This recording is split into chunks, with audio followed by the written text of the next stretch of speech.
Hello and welcome everyone to the North American Halo League. I am joined with Nico, aka LLL Brooks, LLL, or Brooks for short. And my name is Tools. I'm a caster. My name is also Garrett, or some people know me by Yu-Gi-Oh! Tools. It's all copacetic over here. And then I don't know. Can they hear you right now, Biggie? Okay, that's fine. Okay. I was just curious if I needed to introduce you, but obviously, you guys, if you didn't know, we got Biggie in here, doing the work. He produces the broadcast. It's incredible. But on your screen right now, you guys will see the schedule for tonight. We're going to have In Amberclad versus Flawless Cowboy for our first match. That is a Division 2 match. But boys, we saw who was playing, and we knew that it was something that needed to be on the broadcast. And then at 11 p.m., directly after this match, we'll have the Flood taking on the Maw in the Division 1. Some implications in that game. We are obviously super excited to see what's going to happen tonight. And Nico, why don't you give us a little bit of a rundown of the rosters of In Amberclad and Flawless Cowboy? Definitely. Let me go ahead and make sure I have those up. We're using Discord for a few things at the moment. Let me pull up these rosters real quick. We were just talking about them. Okay, yeah, we were just talking about these teams. Okay, so there's the In Amberclad D2 team. We have Eli on here, who's a player that Gary and I actually know. He's a member of the Spartan 5 program, making huge strides in his game recently. He's leading off this D2 roster next to Flurry, who I've also had the pleasure of playing with. Tremor, I haven't had an opportunity to play with quite yet, but I've heard good things about him, and I've seen Lava actually play some mates with some of these guys. And he's a pretty decent player. I think he's going to be a good player on this D2 squad. Tremor's low key. I think he's getting to that D1 level. I've seen some very impressive stuff coming from his gameplay recently. Just want to give him a shout out real fast. When you're watching this back, Tremor, love you, babe. And on this D2 roster for Flawless Cowboy, we have Capri Sun Body Wash, who I've actually had the opportunity to spectate in observer mode some of his games in 8s, and he is actually an uncharacteristically smart and patient player. It's unusual to see those traits with players at this level. We have a lot of experience with coaching players at this level, and that's definitely something that sets him apart. Starkiller participated in some 8s recently with the NAHL guys, some SVP guys, and he is a very strong slayer from what I heard, able to drop numbers on the board. A lot of people know Fireboy. He has a strong presence in the community, streams a lot on his Twitch, and also spends a lot of time on Twitter. He's engaged in the community. And Jodivs, I don't know a lot about Jodivs. Gary, what do you know about that player? Jodivs, he's definitely a Halo player. That's about we're gonna get the opportunity to see what Jodivs is made of tonight. We're gonna get to learn a little bit on him. This is an opportunity. This is an opportunity for us to learn a little more about him and for him to showcase a little bit of what he and his team has going into this matchup. Right, and that shouldn't be like, it's not a knock on him that like two no-name casters don't know who he is, and like this is his opportunity to come in here, make a name for himself, and show why he is the best in the world. Or the best in the NHL in the Division 2 Flawless Cowboy roster. Now, whatever it is, particular game, too. Yeah. But that being said, let's take a look at our best of 5 rotation for today. Beautiful stinger into that Eden Strongholds, Refuge Slayer, Truth CTF, Eshi Oddball along a Kali Slayer if needed for the game 5. Oh man, I love Eden Strongholds. I'm glad that we're getting to start with that. I don't know. There's just something about it. I think that it plays really, really well.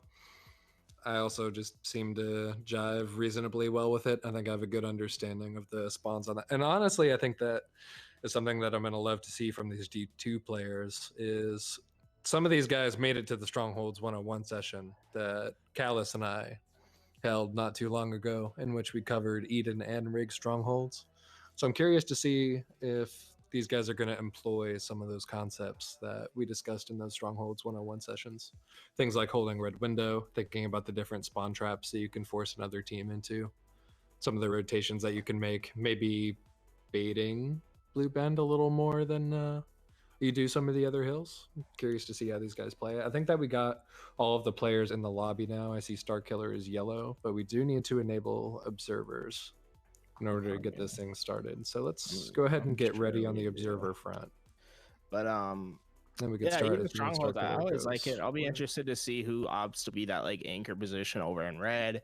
Whether these teams are going to be playing like a more flexible position where they have the opportunities to kick out the blue band if they need to take blue band while they're getting catwalk. Whether they opt to those rotations.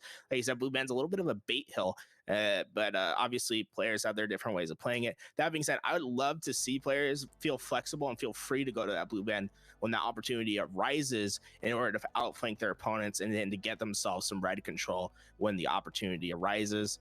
That being said, we're all ready. We're all queued. Let's load it up. Let's get it going, boys. Let's go. Yeah, this is really fun. I'm happy to be here. I don't do this casting thing super often, but I like to mix it up once in a while. And having the opportunity to share it with Mr. Tools here is an incredible opportunity for me.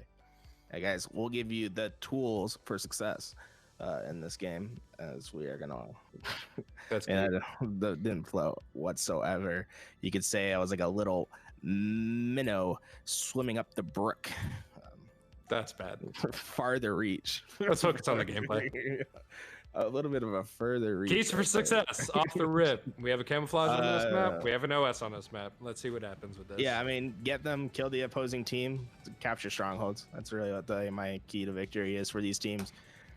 We'll see who does that better tonight, as we're gonna hop on with Fireboy, the EU legend, as he makes his way towards this overshield. He opts to bank the nade. Unfortunately, gonna get pushed down, and Revelation is gonna be able to get that overshield. We're gonna hop on with him as he's heading towards that blue bend. Has the player go for the ninja, but he doesn't quite connect. It was awfully close, to be honest. It was a good move. It was a good move. I definitely like it. You like to see that confidence coming out from Star Killer for sure. Well, there we go. Blue bend is captured. The overshield, still about half of it left. We'll see if he's able to use that to jockey himself into a better position, or to possibly just find a kill that he wouldn't get previously. He is going to take down Capri Sun Body Wash, and that's going to earn them the blue and red. I mean, the blue and top cat. Now, this is where I'd like to see the team start to kick over towards that red, ignore the blue bend, take this opportunity to go get some red control. They're obviously not opting to do that, as Fireboy finds his double kill over at that blue bend, and this could spell disaster for in Amberclad.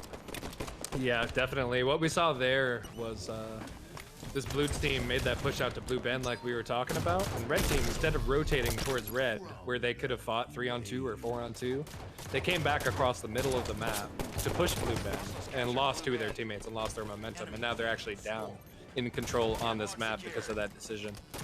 So yeah, I think that's what's going to make or break these T2 guys, is who's going to make the better strategic plays. Now, I think that's a big thing, right? I think a lot of people don't like to go to that red plat area because there's no stronghold there, but you can kick yourself out of tower, go to the red plat, and then go get yourself some safe red spawns in order to take over, control the map. That being said, the blue team, they're scoring 15-5 right now. They just got the blue bend. Jodivs is making his way towards this turbine. I'd like to see him get to red bend, be a flanky player, find one or two players unsuspecting with some easy nades, and then go get this red nest.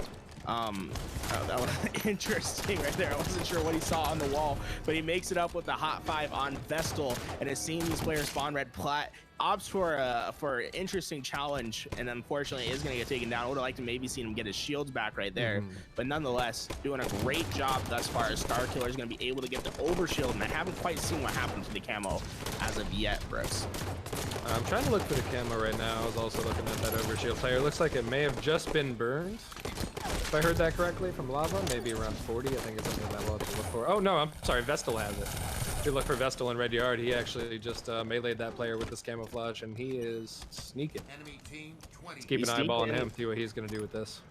Right, and they got some important kills, but they haven't gotten control of the map yet. They need to start scoring some points, and Vestal could make that happen for his team as he's trying to find some players that are unsuspecting. Get this potential triple kill. Tremor steals it. Drop him next week. That was Vestal's. But that being said, they are They are finally scoring some points, and Vestal should find another relatively easy kill as the player is just glitching around bottom mid. And a killing spree for Vestal. That camouflage playing an important role in this early game. That being said, the kill is getting capped behind Vestal, and it didn't seem like he noticed, but they left it right away. And honestly, this is where they should start pushing into catwalk, right? There's 3 players, they're overloading. I would love the catwalk push here. Right, especially with these 2 players still heavily challenging Blue Bend. If the other players were to kick out the catwalk and keep the pressure towards Blue Bend, that would open up lanes for them to potentially get a trip cap if they executed on their kills. But that just does not happen. They're going to lose their control, and Blue Team is once again going to be in the scoring position. This Blue Bend seems to be the vice of both teams thus far, but Blue executing much better on the Bend control. Yeah, I think that both teams are preferring to leave it up to something of chance by continuing to play Blue Bend as hard as they are. I think one of my signature plays that I use to punish teams who are less prepared, if they're playing in tower and they're playing in Blue and they're trying to fly back to Blue Bend when you're baiting it, if you're that turbine player, instead of headbutting against Blue Bend and trying to fight all those players that are there, you can just fly top cat for free as those players are leaving tower and leaving top cat. And you actually usually have a pretty good shot at a solo cap while the other team's out of position. Right, and you can still lay down damage while in rotation. Definitely. And especially if they take those lower routes, it allows you to... Take a look at Fireboy with this camo here? Oh yeah, I didn't even realize he had camo. Yeah, I want to take an eyeball at this. Well, that was a good time to switch to him. A little bit of a perfect kill on Revelation. He still has about 3/4 of other camo, and there we go. Some huge kills. This is their opportunity for a trip cap. But it looks like Fireboy's going to opt to go back to that catwalk to play some defense. No, now he's starting to make his way to the rest. Actually, that might have been 5-head, man, because he let them really good. Oh, unfortunately, those nades didn't connect. We would have hit the stickies. Yeah, that looked like it was gonna connect. But that being said, they just don't know this camo player's behind him, and he should get some easy backsmacks if his movement doesn't fail him. Unfortunately, had to use that thrust, gave away his position, is gonna go down. And that's an example of you making the right play, right? Everything was there, it's just the execution wasn't. And if you were to execute on those plays, we'd see some great results. And that's the thing, just keep making those plays. It didn't work that time, but it has the opportunity to have massive implications for more games that you play into the future, including this next one, right? Do it the same thing with the camo next time you get it, but we can see some massive success out of this team. Yeah, definitely. And I mean, as someone who usually only gets to play a couple hours per week and relies on making the right play as much as possible, I'm not going to fault anybody for not being able to make the right play with their thumbs, but I appreciate the smart play. I appreciate that he was playing fast. Even with the camo, he was willing to sprint because he knew where the enemies were going to spawn. He knew that he had time. It's a smart play, and his team's being rewarded for it, right? Like, look at the score right now. Yeah, I mean, I just absolutely love the fact that he's wrapped back to Turbine to make sure he had no influence in red, to make sure all the players spawn there. Like those are next level strats, and I like them. The only thing I would ask of him is that maybe you could go into that red bend, because that red plat does have its own influence, and you could be just a little bit faster on it. Like we said, that's all stuff that's in the past. As we're hitting that 90-point mark, next camouflage and overshield going to be coming up relatively soon, as Capri Sun Body Wash is in position for the camo, but has players to take out in order to get it. It's still in their favor. Can he get away with it? He goes, he opts for the ring challenge and comes out on top, and that should spell victory. They got Rockets, camo, and overshield. That's going to be the first game going in Flawless Cowboys' favor. Really, really strong game by these guys. I'm just taking a look, quick look at the scoreboard here. We have Fireboy, EU legend, leading up, 14 kills, leading his team in kills, and 3 caps.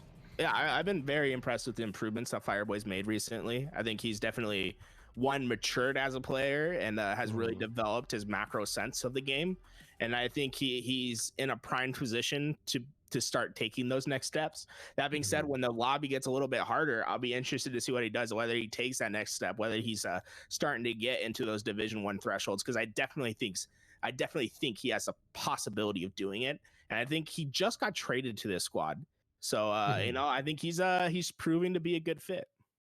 Yeah, no, definitely. They were meshing well. I think that more or less they were playing together, even if they weren't making the 100% optimal strategic play every time. It looked like they were working together. Like whatever plays they were making, it appeared to me that they were playing together, complementary sightlines. They were playing tight on the power-ups, which I definitely appreciate. That takes discipline. And they were rewarded for it. So definitely like to see that. Yeah, on the other side, I mean, there was great things to take home for Tremor and crew. One thing is like they got that camouflage at one time with Vestal, and I thought they could have maybe done a little bit more with it.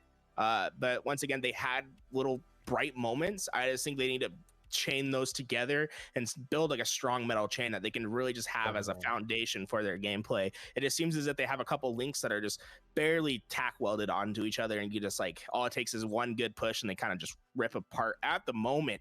That being said, we're moving on into our second game, Refuge Slayer. Let's queue that up and get that loading. Low-key forgot that I was the leader. You know, that happens to me quite a bit. Dude, Refuge Slayer.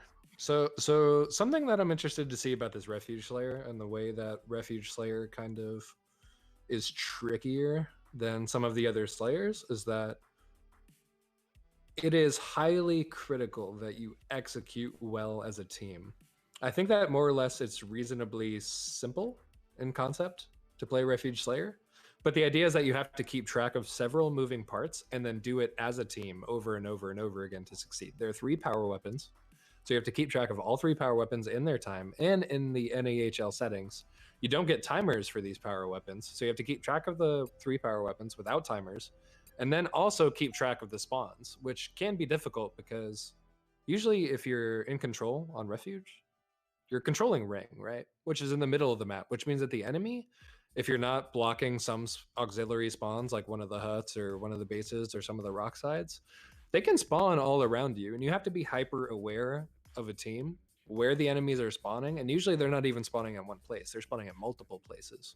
So you have to keep track of the numbers and decide as a team what to do, how to push your numbers against theirs, and then turn around and then look for the guys that are then going to be in a different place from where they spawn because they're trying to collapse on you and get back to their team. So yeah, the map definitely takes a lot of game sense, and I think for sure. I think that's where maybe players like Fireboy can really get in there and direct their team, as he's going to be the one that gets the sniper for their team, as his team, as Revelation does the same for his. And Fireboy is going to end up winning that fight, because I'm going to hop on with Fireboy if we can to see what he does with that timing. You know, we were talking about the timers and how they play an impact. Obviously, I don't really remember Rockets playing much of an impact in the previous game, as Fireboy is just lighting some people up right now. And something I love about what Fireboy is doing here is he's rotating towards the red hut to force spawns away from the red hut. That way he has a better chance at making his way back to Eli's sniper rifle. He's keeping Eli away. He has the timer in his head that he's keeping Eli away from the sniper rifle, knowing that he's continually trying to work back to it. And I love that. It's real smart by Fireboy. The 2 players in ring didn't realize he got the flank, but Revelation and crew from behind give some support and get some much needed slays as 3 players go down. Vestal going to be a sniper rifle player along with Revelation. I want to go with Revelation real fast if we can, because he's looking as if he's finding some angles. Well, you know, right as we get off of him, Vestal hits his own shot. But what can you do, guys? As Revelation's pushing him right into this ring, an aggressive sniper rifle play, and he has to cover from the other sniper rifle behind him. My Lord. That is some interesting strategy going in right there from Revelation. Hey, sometimes it's better to be lucky than good, man. He had his cover from the other base, and he was able to slip out. You like to see it. It's like two bishops just guarding 2 long diagonals with their sniper rifles. It's absolutely interesting how they made that work out, as Jodivs is gonna fall with the help of Vestal. And let's see, you know, who to go with at this moment. Vestal's just slaying out right now. I am enjoying it. Ammo on that sniper rifle? No, I think he just wasted the last bullet when he hit Jodivs over at that jump up. He did get that last sniper rifle pulled out. But I mean, using those 2 sniper rifles, just having them for that long of a period of time definitely is helpful. And check this out, Lava's getting the next rockets. He's on top of the timer, and he is ready for them. The sniper rifle going to be just a minute later off those rockets. So we'll see if those, if one team can just take advantage of the timer. So far, let's switch over to Lava. Keep an eye on these rockets for sure. He still has 2 of them. There above him, looking for him. Caster's Curse, just wish. Yeah. He's able to die. Who is that? Fireboy. I think Fireboy has him now, yeah. Let's keep track of these rockets.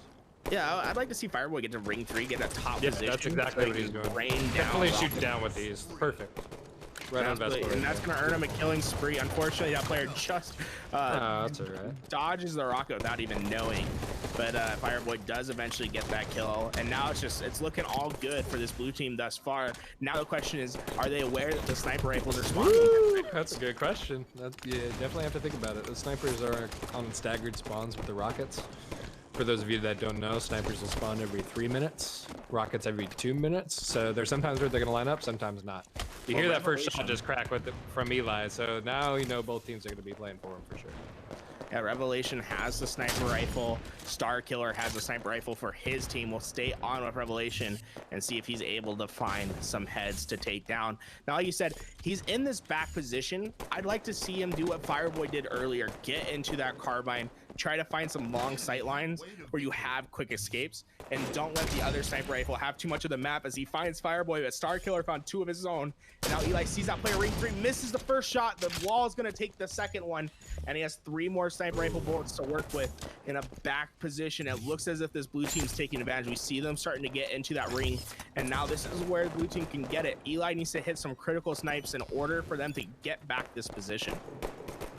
Yeah, Eli's not looking comfortable right now. He got shot earlier from the hut, didn't realize that player transitioned out, so he's a little not sure what's going on. But he is able to move out, gets that kill right there. Looking for the next spawners in the rocks. He finds Fireboy, just misses. Yeah, but they have a couple kills on the board. Now we get to see them swarm. I need to see them push Fireboy right now. That player should be relatively alone. They need to get aggressive out of ring, push him, and then look for the next spawners. I think they let them spawn up there on that side of the map this time. Yeah, I'd just like to see Eli just play a little bit more confident in his sniper rifle. Like, he has the ability to hit the shots. We saw him hit some nice ones right there. But he's taking these closed positions, positions where you don't really have great angles. He's trying to get an unsuspecting player, where he really could have gotten up into that ring 3, maybe into the carbine and found a long sight line, where I think he could have done a little bit more damage. But this is just neck to neck thus far, 31-32. I want to go on with Tremor if we can. We are on Tremor, right? Yeah, there we go. He has 5 sniper rifle bullets still, which is absolutely insane because I think they've gotten 3 kills with it thus far, and that means every single sniper rifle bullet has hit a head and is not changing anytime soon as he finds another and make that 2. The triples right in front of him. Love it, dude. Love it, Tremor. Beautiful. Like I said, I think Tremor is a Division 1 caliber player.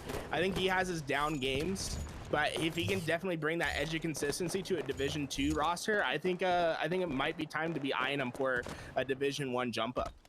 Yeah, no, definitely liking what he's doing here. Gary, when you have the sniper rifle on Refuge Slayer, what is your order of operations in terms of where you're positioning yourself as soon as you get it, and how do you move around the map as things change? Well, I always want to keep that middle position between my players, right? I don't want to be the most backward player because I don't want to get flanked necessarily, but I want to have a player in front and behind me, use my angles to get up into ring 3 potentially, or into the carbines and find long sight lines. But Tremor's done a great job just to play around his players. He's looking for players that are challenging each other, finding players that are out of position that aren't necessarily ready for the sniper angle. He's done a great job of picking them up, and so far he's just absolutely destroying, and he just earned himself another sniper rifle. Stands on top of the timer, and now has another 8 bullets to work with, and he's not missing. As he just has 19 kills right now. Yeah, no, he's absolutely killing it. I think he has probably about 7 or 8 power weapon kills at the moment, because he is absolutely just going ham on these players. And he's gonna find another one, and Fireboy that drops down to challenge lava. And this is what I mean, thus far every player that he's really tagged up or found, they're either unsuspecting or they've been made weak by another player. Jodas is eventually going to rain down some rockets to stop the parade, but man, it might just be a little bit too late. They have a 3-kill lead, only 4 kills necessary to win, and they're swarming the red spawn as Jodas is trying to find one more. Fireboy does find the assist, but the trade out does come in. 2 kills necessary for the red team to take it. Vestal's going to be found out of position in the rocks by Fireboy, and Fireboy's trying to take full advantage. Only a 1-kill deficit, and they know the spawns. Fireboy is raining down shots and yelling at his team to get in position. All 4 players are within range. They find one more to tie it up as Fireboy pushes into the base. He cannot afford a death, but a kill would be absolutely critical for his team. He's staying alive. Lava eventually does find the kill. 49 all. It's going down to this last fight. Vestal. There we go. Vestal comes out the victor. 50-49. Tremor absolutely making impact plays with the sniper rifle that round. So there are a lot of reasons that I'm happy that Vestal was able to pick up that last kill. Vestal's another Spartan 5 program player, so happy to see him pick up that last kill there. I'm happy to see Tremor be rewarded for the way he was playing. Shout out to Mr. Biggie B in the observer mode, who showing the game on stream for you guys, was able to catch all of that. Watch Tremor absolutely go off, control that game. And now the series is 1-1. So we're getting to see more really wonderful D2 Halo from these NAHL players. I'm loving this. Right. I want to say the next map is Rig. Right? Rig. Truth. Completely Truth wrong. CTF. So do not listen to me, guys. You're telling me you've never played a game of Rig CTF in your life? Nah. If you haven't done that, then you're not living. I promise you that. It's definitely an out-of-body experience. Let's just say that. Take a look, quick look at those stats, dude. 2,600 damage from Tremor. That was a beautiful game by him. 9.6 KDA, 20 kills, 5 assists, 12 deaths, huge damage, big headshots. Players protected 3, keeping his teammates alive. Looking really, really good there. It was a good team. Good game by everybody there. Yeah, good game by everybody there. I think everybody had a pretty solid game, real competitive, 50-49. I think that's the type of Halo you like to see. It was real good. Now this is where we saw the red team struggle, right? It was the objective in game 1. The question they answer back, and who is the focal point to make that happen, right? We saw Tremor just go out and slay out of his mind. Vestal did find that last critical kill, but I think Vestal and Lava, I want to see them make some great positioning plays. They don't necessarily have to go and slay out of their minds. I just want to see them in the right positions in order for the other 2 main slayers on the team to capitalize and then use their numbers to capture flags. But I mean, Fireboy and Capri Sun Body Wash, I put it on the right thing. I promise. You know, it is something that's different about this Truth CTF game type. We talked about, Fireboy's team, they went ahead. They took Flawless Cowboy as the team name. They took game 1, that was an OBJ. In Amberclad took a Slayer, game 2, and now we're back to OBJ. But I don't think that the conversation is necessarily the same. I don't think that it's an apples to apples comparison, because not only is it a different objective game type, but the flow of Eden Strongholds versus a game like Truth CTF is extremely different, because there's a lot less going on a map like Truth, where you don't really have any power weapons and you only have 1 power up to worry about every 2 minutes, which is substantially different than the Eden Stronghold situation, in which you have to keep track of rocket launcher and 2 power-ups. And also in Strongholds, it's very easy for especially more inexperienced players to let the game happen around them rather than in front of them, versus something like Truth Flag, or really most flag game types, the game's going to happen in front of you. So even though it's still an objective game type, we're talking about a very different type of game, a different type of flow. So Gary, go ahead. I think they want yellow to be yellow. I mean, GJ yellow means, but I'll go to Forge. Guys, this is live. This is raw, but great game. 50-49 men's is that was fun. Excited. That was fun. I mean, I'm enjoying watching these teams play. I definitely would not mind if this series went the distance. We're definitely going to get to see a little echelon oddball. I love oddball. Might be a minority in the H5 community. I know a lot of people don't like it. I'm going to make some people upset by saying that a lot of people just don't know how to play it. So, yeah, let me do that. I am one of those players that are going to make upset, because I don't like. I guess it's more of a map rather than a game type thing with oddball, but I don't think a lot of the maps play well. How do you feel about echelon oddball? I like it. Yo, my Astros are breaking. It's making me sad. I'm gonna cry. All right, go ahead and give it up, Gary. Gonna cry, boys. But yeah, I think echelon plays fairly well. I think Fissure could have a couple tweaks to make it play extremely well. I think right now there's just a couple of things holding it back. Eden should just burn in a pit of garbage. Eden oddball. That's a strong word. Eden oddball might be the worst game type map combination in Halo 5. I think it's a travesty that we're playing it right now.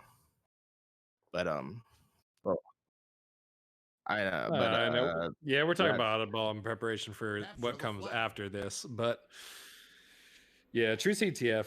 True CTF. So for those in the stream that aren't familiar with this game type at a somewhat high level, there are 3 spawns 3 primary spots: bottom of the base, top of the base, and in the bubbles. So ideally, what we'd like to see these D2 teams do is take control. Let's see what happened with this camo here. As Fireboy has it. Fireboy has it. Great. So what we'd like to do here is see the teams coordinate, force a particular spawn, and then either pull the flag in a way that spawn has a difficult time in getting back to their flag that is being pulled, or slay them out and then have a clean pull and get out quick. So let's look at that coordination. I think that we're seeing a little bit of that right now. Right, now the question is if someone can get in position to pull out the P side. I think these players are weak and won't be able to do so. Fireboy was able to find 2 kills, but the rotation from Red was just too strong. But Fireboy still has an opportunity to pull out this flag. We see Lava flying back to the base. He should get caught out by these nades, and they do catch him out, but cannot quite finish the kill. Now this is the opportunity. I like to see him just thrust slide to get that flag out to P side because he had that advanced timing, but now it's lost, and he's gonna have to fight 3 players in the base. As long as Jotims gets in there and makes a critical play, they could still potentially pull out this flag, but Tremor gonna come out on top of that gunfight. Double kill for him as he pushes out the P door, and that was a great hold by the red team. Huge. In order for them to just be even in the series. The camouflage is basically nullified at that point, and you're going back to square one as they pull out a flag. And this is a great pull by Eli. Yeah, let's take a look at this. Let's take a look at this. Yeah, Eli pulled it out without the numbers because he knew really nice. He could come back off rotation and get those players. Who taught this guy how to play Halo? Yeah, I mean that's a question. I definitely don't think I taught him to play that well, but that was a great recognition from Eli to pull out that flag. That being said, the foot is on the other shoe. The foot is on the other. The shoe is on the other foot because Jonas is doing the other. Well, Jonas was doing the right play, and then he opts to do the weird run back, and not a fan of that. But he could have gotten behind those players at P door and then shot them up, gained P control for his team, and now they could be playing for the camouflage right now. But Star Killer is going to be over at that P street if we could go on to him. Actually, that definitely looked to me like a foot on the other shoe situation. Yeah. But Lava is going to be able to get this camouflage. So we'll see if he can get into the base, make something happen with it, as he's going to find an unsuspecting Jotivs. Ooh. Yo, Fireboy with the eagle eyes, though, keeping Jotivs alive. You know that boy has an Xbox One X. He definitely dished out the 500 quid. Quid? We see, yeah, I mean, isn't that what they pounds, quid? I mean, same thing, right? Okay, beautiful. Pounds, quid, all that, all those fun things. We just turned from the back. Lava is looking for some players and just cannot quite find them. I would like to, you know, just obviously just stay up there in the blue base with the camo. Just stay still, wait for your opportunity. But this is where you can pull the flag and maybe get some advanced timing. He's gonna get caught in the back, not quite able to do it. What's up on with Pre there? Pre, who made a good heads-up play there, fighting for P1. What's going on with him? Well, he gets a double kill. He's looking for the potential triple. Tremor's pushing him out. He almost won the fight. Almost. Let's stay on with Pre. Let's stay on with Pre and see what he does off the front to try and keep this guy. I want to see how he protects this flag. Look at that. Picking up that kill on the last guy on the base. I was telling you we had it. We're tied 1-1. Nays from Jotiv's gonna take out that player top mid as Capri is trying to find the help. Tremor's gonna shoot some. Maybe he was shooting bodies. It looked like he was shooting bodies for a second. I think he was just getting shots over at that P face, and now they're gonna have another fight for P control. Both teams seem as if they're opting for strong P control before they pull out the flags, but it should be noted both flags that were capped was because there was a car flanker that came into the base with advanced timing, got a pull out P side to finish out the slays on that side to gain more advanced timing in order to get that flag with relative ease back to the base. But as all this is happening, Revelation's pulling out his flag over towards the car street. Tremor's trying to keep it alive, and Star Killer gives him the ninja knick-knack booty smack in order to keep that flag down. Camouflage. This is a play. This is a play right now from Star Killer. Love to see that spring jump action. Making his way into the back, being aggressive through the basement, knowing that he is enemy being pressured. Really love that play. You see too often that when these players are making these flanks that they're too slow to do that, and he was willing to sprint through the bottom of the basement, get a killing spree, and keep the pressure on. I want to see Fireboy stay alive in this car bubble. I know we're not on with him right now. I think he's going to actually die in a second. but he was distracting 3 players while there's a player over at the P door. They could have maybe gotten a long-term pinch and gotten a flag out once again. That seems to be the general theme of successful flag caps for these teams at the moment. That doesn't end up happening as we're on with Tremors. He's finding this kill bottom mid. Unfortunately, not going to be able to get it as Star Killer is going to take him out. Vestal finds the trade over in that bottom mid. And now if we could go on with Jodos, he's getting right into the base. He's getting aggressive now. He's throwing down some good blue, and he has the blue team behind him as well. This is a strong push coming together from blue team, forcing these car bubble spawns. We want to see them run P side here. Want to see them get top mid. We just lost Fireboy top mid, so Starkiller has to have that heads up. Good job cutting these flankers off. Now he's expecting the car flanker, trying to come back into the base, knowing that they're going to pull. Not able to hit his jump. They pull the flag, extend this a little bit. Lava coming in from behind on the car side, trying to get to that flag while the flag is out front. Big cap. Second cap. Still able to keep together. Really, really nice work in transition there by Flawless Cowboy. Fireboy is over in the base. If we can hop on with him, I want to see what he does in order to break out the P side. As the P lane is going to be his responsibility as he finds some shots on Vestal. He's still keeping his middle position, and there we go. That's 2 down. The jet engines are on. Turn on the afterburners. They're running into the base, and they are trying to get this flag pull out. Big play by Tremor. Capri is a little bit ahead of his team, but Fireboy landing down some incredible shots in order to keep them off this flag. Really That's good 2 control. down, and now he could find a potential 3rd in lava. He's trying to stay alive for as long as possible. There, almost. Really smart play there. Star Killer, if he can get this, that would be absolutely critical for his team. I want to see. That dude has been shredding. Let's definitely get on with this guy with the camouflage. So yeah, Star Killer has the camo, and now they're opting for his middle pull, which could work because they're distracted on both sides. Yes, this looks really, really good. Now I think this is going to be the game, right? Yeah, that should be the game. Get that out? Yeah, really nice. Some great pulls. Good pull, good cover there. Great slays all around by the blue team. The kill feed 16, 15, 15, and 14 from those 4 players. Everyone putting in their little bit of effort in order to get that victory. Yeah, even though this Amberclad team were the first ones, I think, to get on the board. We saw Eli cap around the 10-minute mark. What we saw in those first 2 minutes, even though it didn't lead to a cap, was strong pressure in the enemy base by Flawless Cowboy. And even though they weren't able to pull it together, and I think that they could have been a little more aggressive to make that pull happen, the control and the coordination was clear from the start. And over the course of a longer game, a 7-minute game, that was really all that they needed to go ahead and pull the flag 6 times, get 3 scores. And it worked out. It worked out for them, for sure. So let's go take a look at our best of 5 rotation to see what we have on next. We're gonna have an echelon oddball. My favorite of the oddball maps. That being said, oddball can be a little bit rough, but I'm excited for it. I like echelon because with the different vertical play on the map and the different ways to get to certain places, and the fact that you could really spawn in any of the 4 corners, it definitely is a game that demands a little bit of a higher game sense and also a willingness as a team to block spawns.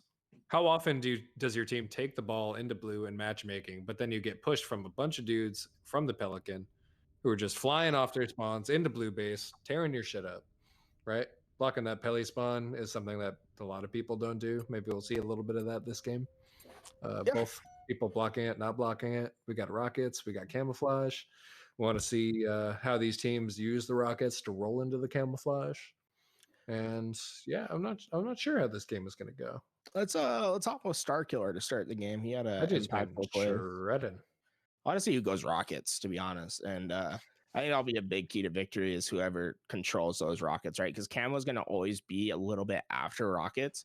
Definitely. So if that camo ever gets delayed, I'd like to see heavy rock side pushes to get rockets and then to soar across the map. Like you said, Echelon's an interesting map because of the verticality of it. There's not a lot of Halo maps, period, especially Halo 5 maps that have this kind of verticality that take advantage of it. And that is always an interesting thing for me to dissect. But Star Killer goes up the top green. No one from the blue team going rockets, I believe. RAR has the potential to fight someone over there, so we'll see who comes out on top. think Eli got the rockets, so I'll hop on with him. And I think they got rockets, and they should get the camouflage to go with it. Yeah, as well. so Eli has the rockets above Tremor, who has camouflage and a needler. Good trigger discipline there. It doesn't blow up his team. Well, you say that, and then he shoots that rocket. But he finds the second one on Star Killer. And I like how he immediately switches out for the bolt shot. Good recognition right there to say, hey, I'm out of rockets. Pick up the bolt shot. Keep an eye on Tremor, who's still on second camo. Okay, go back to Tremor and over he's here. the needler. I know he wants to use it. I mean, maybe. Well, I'd like to see it. You know, I always like a little bit of a pink misplay. That being said, I think he's wasting this camouflage being in such a low position, just trying to bait ball. He's eventually gonna find this player that's just gonna walk in front of him. But I felt as if maybe he could have been more in the action with that camouflage and doing a bit more, as he does find the double kill and eventually ends on that killing spree. But it didn't result in any time for his teams. Nice job by Fireboy trying to stay alive there. Just gets shot in the ankles. Not able to make it out. Pre-staying alive, 1v2. Top Pizza successfully keeping these enemies back with the nades. He's able to get a big kill there in that 1v2. That other player's still out of position. He has a teammate there now. Ghost melee, 3 dead. There should be a little bit of ball control for this team. I'm gonna go in a little ghost cam action. Yeah, we're gonna. I don't know if we want a ghost cam and see. Take a look at this control. Enemy has the ball. See Capri for a second, and Capri It's the Y some button. great nades. And Let's look at these rotations. I mean, if he does, Nico. Capri has the new combo at bottom pizza. He's trying to do some more with it, and they are gonna die. He's gonna die down over that pizza, as we see players from the blue team just organizing towards that Pelican, trying to rotate it into blue, but getting it caught off rotation as Lava is gonna be running down into blue. Probably switch back now. What happened there is that they tried to rotate that ball from the Peli into blue base, but the red team held top green and also were pushing Pelican from top pizza. So that ball didn't have anywhere to go. Those blue guys came out of blue base, got slayed, and now red team has control in the blue base. Absolutely. Lava finding some critical kills over here, and I think he's going to get himself a camouflage. So we hop on with him for the moment. We'll see if he can find Jodevs with those rockets. Jodevs is just pushing into the ball, so I think... Yeah, let's go. I like that he switched weapons there. Yeah. Yeah. What we didn't see on screen just now is that Jodevs actually switched the weapon from his rocket launcher back to his Magnum because he knew that he had that ball guy to save another rocket. Why-whying, and you know, I'm not sure why he's why-whying so much. See, he just has these rockets. Another couple. Gotta keep those actions per minute up, bro. Yeah, and What's with the he's gonna pros? find a player at the blue door. Eventually, Vestal is gonna get taken down as he YYs into another death. His Lava is gonna be able to find that player, and Eli just jumps the ball off the map. I'm not sure what that was about. I just think he didn't have the he couldn't keep the ball. But we see 4 players just flying towards this ball. They're gonna be able to get it, but unfortunately for them, a player is behind and gonna pick up that ball carrier, and we're just starting to see a little bit of the stalemate in this series. This is Red's last chance, right? They need to win this game in order to keep the series alive. They can't do that being down by so much. These next rockets and camouflage need to go into their favor in order for them to start chipping away at this lead.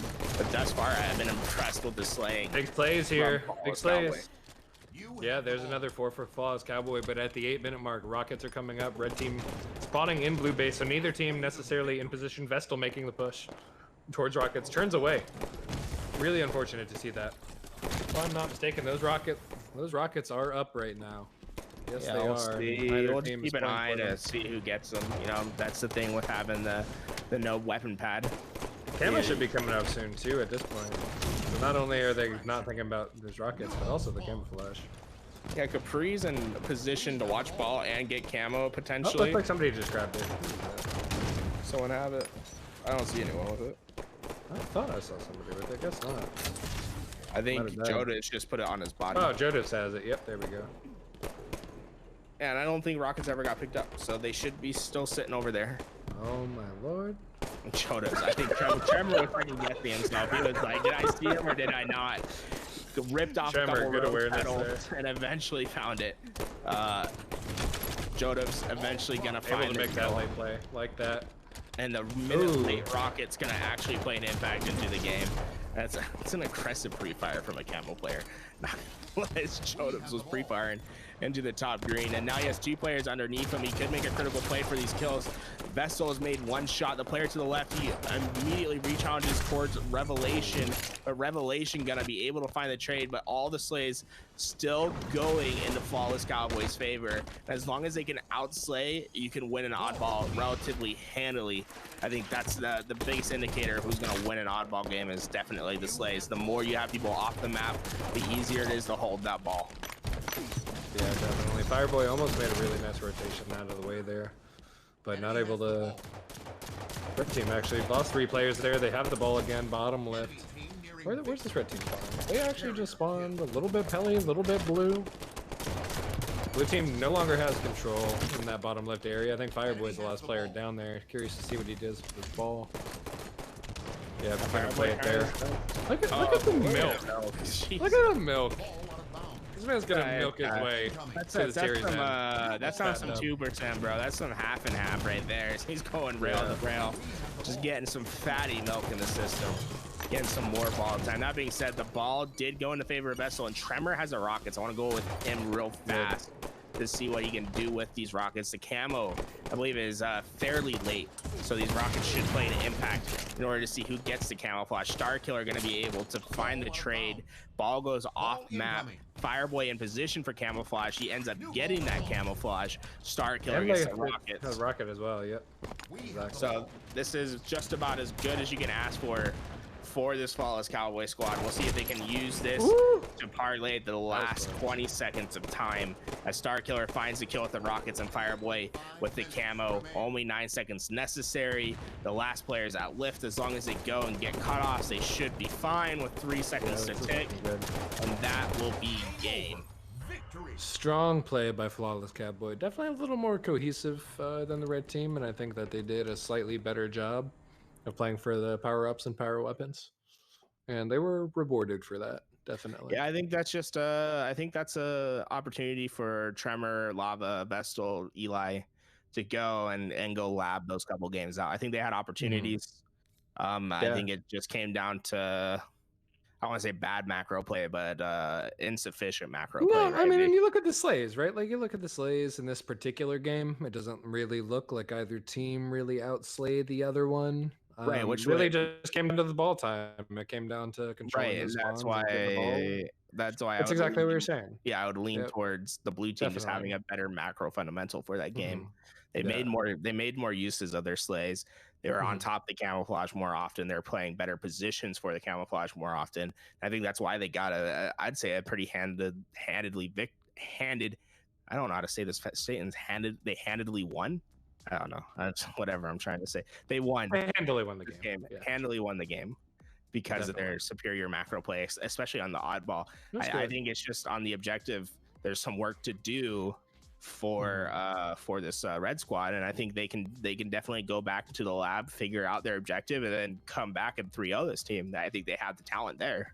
Yeah, I mean, the series was definitely competitive. There's no doubt about that. Yeah, and to say that they could work on things, I don't think is a knock to them. I think that's a great thing because they have the slaying ability, they have the individual talent. Now it's just about getting those 4 players on, scrimming together, going over film, and polishing up their objective in order to make sure that they can take down these close series. Because I think they definitely could have won this series. It just comes down to some just sloppy objective play in the flag, the ball, and the strongholds. Sure. Yeah, and that's not to say, of course, that the winning team definitely couldn't improve on 1 or 2 things. I think for both of these teams, there's some things to dig into on some film review. Speaking of this winning team, I think what could be the captain tonight of the winning team, Fireboy, with the host for 5 viewers. Let's go, Fireboy. You played well. You played well, sir. The European legend. Good job tonight. 16-year-old phenom. I apologize if you're not 16 anymore. The last time I talked to you, you were 16. Yeah, I played well, man. That was a good team. Absolutely. So let's take a short break. He's 15, and he says he's not the captain. Oh, just turned 15. I like that, Fireboy. Dude, he's looking at it, man. It's Fireboy. Yeah, he's an up and comer, guys. Get to know the name. He's definitely grown within the last couple years.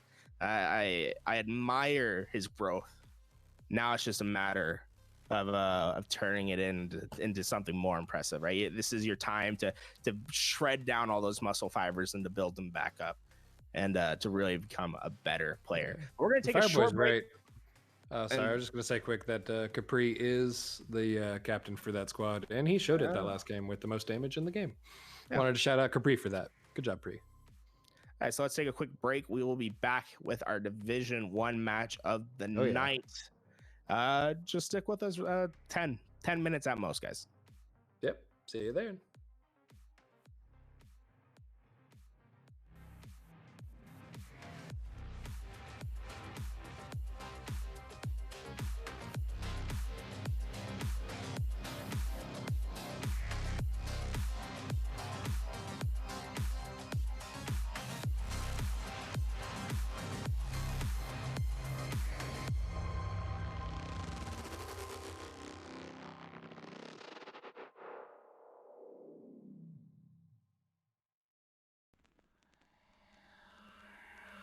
Are you listening? I can feel your pulse again, creeping through the rhythms of my heart. In the night I feel you here, whispering inside my ear, telling me the secrets of my thoughts.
Welcome back, ladies and gentlemen. We have your Division 1 matchup for the night. I am joined with Brooks. My name is Yu-Gi-Oh! Tools, aka Garrett. Love to see you. Hey, Brooks, why don't we talk about these teams, the Flood and the Ma, for our Division 1 matchup tonight? This is going to be a good series. I was looking at these rosters. We played this Ma squad. Actually, I remember vividly getting ruined on a wonderful collapse by Sunny Shadow, who had a sniper rifle, and shut our team down for the rest of a Rig Slayer game that we were making a sweet comeback on. So good to see Sunny Shadow back in the flesh, trying to do similarly rude things to other teams. Yeah, so excited to see that. He's a cool dude. Sam and Beast. Yeah. This is a talented team. I expect them to go far when playoff time does come around. You said the word vividly, and honestly, that'd be a great gamer tag for anyone trying to rebrand right there. Tag. Vividly be a sick gamer tag. I'm sure it's already a pro player named like Vividly somewhere in the world, but hey, not in Halo. Not in Halo. Yeah. Take over the scene, future Vividly. That being said, we're just waiting for these players to get on in. We have players from both teams thus far, but they're not all quite in the lobby yet. So we've seen the Ma's rosters. Let's take a look at the Flood's roster if we could and see what we have on the other side. Leading the charge is Debs, followed by Nikolai, Sweaty Rookie, and I want to say Riskier. No, I think it's supposed to be Riskier. I'm not. Yeah, but like he spells it so weird. It's like, it's like a Ritz ship that's Kier. No, I don't think that there's a T there. I think it's just R-I-Z, if I'm correct. But yeah, it's a good squad. Good squad for sure. I think that those guys individually pretty skilled. When I'm playing matchmaking, I see one of those guys on the other team, I'm like, all right, I got to sit forward a little bit. Yeah, I like Depths a lot. I think he's a smart player. I think he has a lot of depth to his gameplay. We heard him casting yesterday. He was really good. Yeah, absolutely. That being said, right now, if we're gonna give our predictions, I'd probably give a little bit of an edge to Beastish and Sunny Shadow. That's no offense to Depths, but I mean, they could come in here and prove us wrong. Sweaty Rookie, I think he was added recently, and impressive player. I always see him in those 8s lobbies doing a lot of work. And I'm ready for it. Now, I know that we're not supposed to be talking about the Division 2, but I also like their Division 2 squad a lot. I think they have really great personalities in there, and I think they have players that are earning to improve.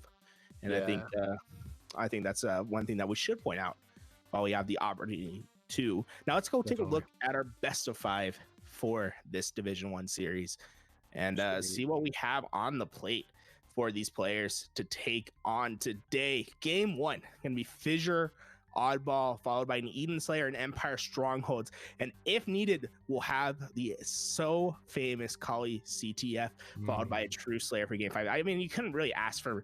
Well, you could ask for a better best of 5 rotation, but the second half, the best of 5 rotation is looking great. Solid. The first 2 games, I mean, Game 2 specifically, Mark, I know you're in the stream. We could definitely put Eden Slayer on the chopping block. Just pointing it out there. I think Eden Slayer's trash. You cannot convince me otherwise. I'll go into a 20-minute speech right now of how Eden Slayer does not work fundamentally in Halo 5. If I'm gonna die on a hill about these first 2 games, I would protect Fissure Oddball. I like Oddball. Yeah, Fissure's a nice map. It rewards a team for playing well, setting up well, being disciplined about handling the ball. Good opportunities for rotations on Oddball. I like Fissure Oddball. Yeah, Fissure Oddball's great. I think good theories. Hopefully it plays close. Honestly, I think there's just a couple tweaks I would make to Fissure Oddball to like maybe put a little bit more protection in that middle part of the map in order to protect out to limit some sight lines, to make sure that the ball isn't as hard to get, because I think that's a problem where it becomes like a Slayer map for half the game because you're just a little longer. Like maybe if they, I was gonna say maybe if they made it like pizza on echelon, like a giant pizza like echelon. Ooh, but that might be a little crazy. Yeah, I think you would have the problem with players like actually milking in the mid, which would be insane to watch. That being said, I'm kind of getting giddy like thinking about playing the map like that. Eden Slayer, I mean, like, yeah, Eden Slayer, I don't like the way it fundamentally plays, but it has exciting gameplay at least. We see the sniper rifle with great sight lines on Eden. Definitely. So those are always great to watch. Empire Strongholds, my favorite Strongholds map by far. I think it plays just so fast, so fun. Kali, Truth, just 2 classic maps. Well, I shouldn't say Kali is a classic map, but by far. No, it's a classic now in Halo history. Like when you move forward from Halo 5 into Halo Infinite, I think that people are going to think about Kali and think about it. Maybe how we think about the pit. In Halo, in Halo 7, we're gonna see a Kali remake. Is that what you're saying? No, Infinite. We're gonna see a Kali remake. Ooh. We're not gonna have to wait that long. I think we'll see a remix. Full prediction. In Halo Infinite. That being said, do you think Truth makes a return in Halo Infinite? I'm not sure. By truth, do you mean also midship? And midship and Heretic. Halo 3. Heretic, I think. Yeah, Heretic. Yeah. Why is it called Heretic? Midship, aka Heretic, aka Truth. Why is it called Midship in Halo 2? And then they go to Heretic in Halo 3, and then they keep with that theme of like Heretic, right? So they call it Truth because like it's the opposite of Heretic, you know, like a truth, you know. Whatever. There was like a version of Midship in Halo Reach, right?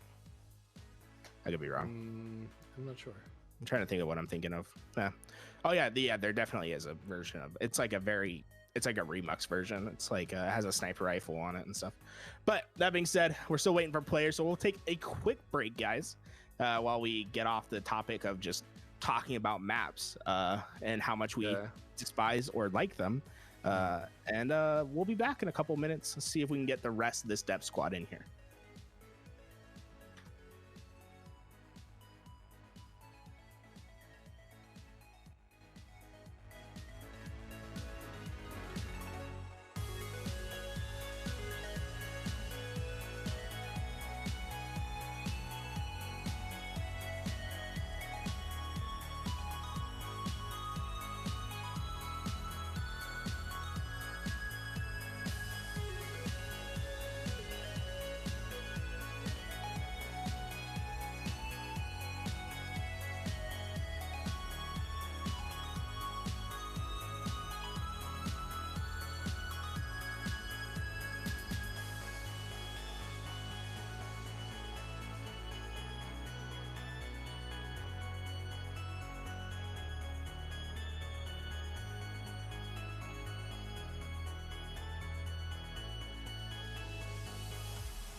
Welcome back, folks. We are here to give you a little bit of a status update.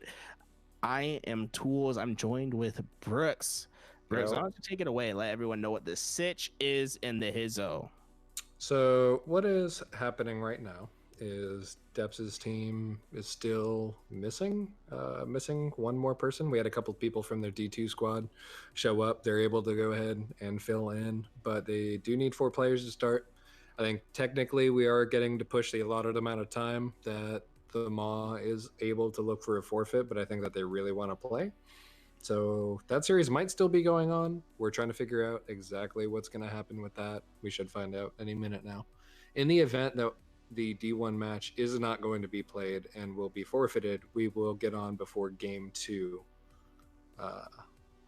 Looks like Nikolai just joined. So Nikolai just joined the lobby. If the MAW is not going to be taking the forfeit and they're interested in playing a normal series, then we will be casting this D1 match. If not, we're going to slide into the D2 match that is happening right now before the second game of that series starts. So we'll see what happens here. We will be right back with that information shortly. Very shortly, probably. Very shortly.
Welcome back, everyone. We have our situation solved. We are gonna play the series. Easy as that. So we did get 8 players in. I just need to see. We're playing Fissure, right? Fissure Oddball. We'll get this right started up. I am joined with Nico, aka Brooks, aka if you missed him, you never really saw him because he's the most slippery person. I don't know where I was going with that. I just sneak around because I got a bad shot. That's my secret. They can't shoot you if you're always looking at their back. Tap your head, Hey, guys. ain't that the truth? Melee, tool of destruction on the use. That's how we do it. That's how we do. Let me get Fissure on here. Yes. If someone has an extra pair of Astro headphones that they'd like to send my way, can you not? I mean, like, I gotta show for myself while I have the opportunity. With all you gotta shoot your shot. I am not gonna throw away my shot, dude. God. Hamilton, for anyone that hasn't seen it, go watch it. Disney Plus. I'm sure you get a free month or whatever. All right, here we go. Fissure oddball. Give to the Fat Rat Disney and watch some Hamilton while we get into this first series. I should say not first series. First game of the second series, Division 1 game between the Flood and the Ma. We're going to see Depths, Left Thumb, Nikolai, and Sweaty Rookie take on a Sunny Shadow, Beastish, Lad Critical, and Will Mannon. This should be an intense game with lots of action as we move into Fissure Oddball. Now, really pay attention to the middle of the map. It's going to be your most exposed area. That ball is going to be ultra hard to pick up, and I want to see these teams really get the 3 or 4 down before they go pick up that ball, gain full map control, and then always play that ball when you feel any of the pressure coming. Or grab the overshield, grab the ball, and run like a bat out of hell. Yeah, that also works, guys. Honestly, just pick up the ball. But Will Mannon gonna be getting the overshield off the rip, laying down some shots into this player. Goes for the attempted ninja. Not gonna work on a player of Will Mannon's caliber as he's looking for the double kill down low. That player is eventually gonna fall as the overshield is finally dissipated off Will Mannon's body as he finds a third player to take down and now takes over the blue control. Something I really liked that I saw there that I don't think we necessarily would have caught on stream. Now we're on Light Critical's perspective, just dropped the ball. But the player who went up the lift with the ball actually turned to drop the ball on the spiral because they saw their team get 3 kills on the board. They didn't want to drop the ball off the map. They wanted to keep it on, so he dropped it on the spiral. Really, you love to see it. We are on with Left Thumb. He's gonna fall down, and that's gonna cost them some critical ball time as the critical lad picks it up and takes it to the blue base. And that's gonna be a pretty firm control of the map where they do control the ball at the moment. As I'm actually on, can we move over? Oh, I apologize. Stay with Will Mannon, because the player I was gonna say to go watch, he died. It was Beastish. Will Mannon's doing just fine. Yeah. Those DMR 2-shot melees looking for these big kills. I like players that go and pick up the DMR in the carbine. Yeah. I think they're critically underused in this map. I would agree with that. Underused by myself as well. Absolutely. Sweaty Rookie able to get the beat down like Encyclopedia Brown as he goes up to the blue plat, and we're just seeing a mass of Spartans appear and fight as player after player falls down. Lad Critical and Will Mannon on the death screen as time is going into the favor of the Flood, and they are trying to put the most of this ball time to work. The overshield should be coming up relatively soon. I want to see one of these players get in position from the Flood. It doesn't look as if anyone is quite there yet, and this should be a free overshield for the blue team. Yeah, Sunny Shadow is going to be able to get it. Sweet. Yeah, and we see Sunny Shadow take the overshield into the basement, which is the most common flanking point for a team that's set up. They really got to worry about that basement play, especially when the overshield comes up. So Sunny Shadow's going to try and... Well, I know, that stick was close, man. I saw that. But it looks like they turned away from this overshield player. Just decided to leave him alone. Picks up the kill on Sweaty Rookie. Another kill there. He still has half an overshield, and he's had it for over like 30 seconds now, which is... Oh, you hate to see it. The advanced movement from Sunny Shadow, just too much. Leave it for Halo Infinite when you get the grapple hook, man. You could have saved yourself in that situation. You know, grapple hook into the lift, deployable shield into the plat. It would have been sick in Halo Infinite. He's just 5 heading ahead of us.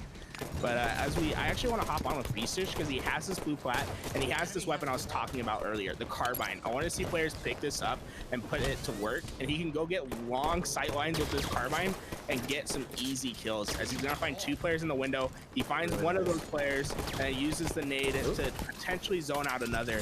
But I love the carbine play from Beastish. Yeah, I mean, that was great by the right team. I think came on Flood, right? Yeah, they're now a little sacked though. There might be a little collapse action instead of happening. Yep, there's 3 right there. Exactly right. 3 players go down. Yep. As the flood, that was a short-lived collapse into the base. As their collapse was met with another collapse. As this is going to be some time for the Maw. You know, the Maw's an interesting game. It's an interesting team name. I'm not a huge fan, I can't say, but hey, it is what it is. They chose it, and they're going to be proud of it. As Sweaty Rookie finds his double kill and gets his ball back towards red base. Thus far, I've seen a great job by both teams to go find their numbers, pick the ball up, and then bring it back to bases and establish a fairly good control. We just seen better collapses. The overshield should be coming up relatively soon. I want to see who's on top of it. It's going to be B-Stitch and Sunny Shadow once again. Sunny Shadow going to be able to put that on top of his body. We'll have to see if the Flood can deal better with the overshield this time around.